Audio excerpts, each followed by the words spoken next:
My name is Joe McNally and I'm a freelance photographer. It was a long time ago. I was actually in school.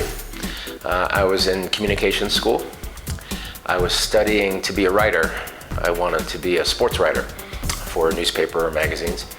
And I was required to take a photography class, which provided me with a different sense of direction. And I never looked back. I actually realized pretty immediately that that was what I wanted to do. I'm a generalist, so I shoot many different topics. The one constant theme in my work that is always present, virtually all the time really, is people. I'm motivated by people. I'm curious about people. I love the adventure of encountering someone who's doing something interesting and trying to visually report on that. So I find that really fascinating, and I did many years ago and I still do. Well, I put my subject first. You know, the comfort level of the subject is incredibly important, because if they're not happy, if they're not confident, if they're uncomfortable themselves at all, it will translate into the photographs. You'll see it in their face, their actions. They'll be tentative.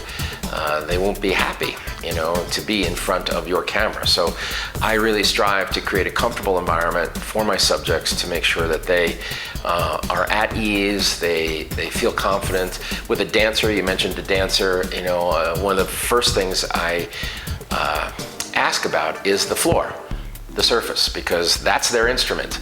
So if you're working with a ballerina, for instance, you have to make sure that she has an appropriate surface to make her moves on.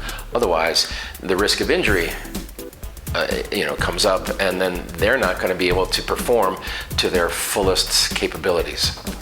In terms of sports, selecting, obviously timing is very crucial to a sports photographer. Position, working your way to the appropriate position, but there's also a great deal of luck involved.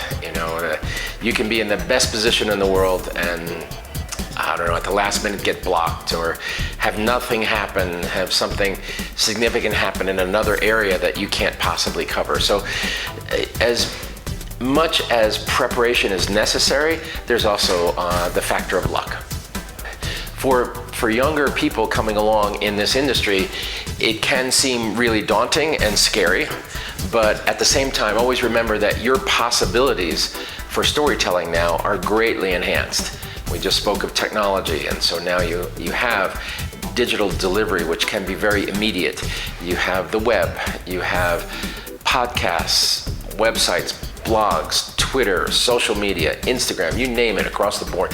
There's probably hundreds of ways of communicating now with a camera, powerfully, visually, and to have a voice that is greatly enhanced from when I started with a camera, which was basically my pictures, my destination was a newspaper or a magazine. That was pretty much it.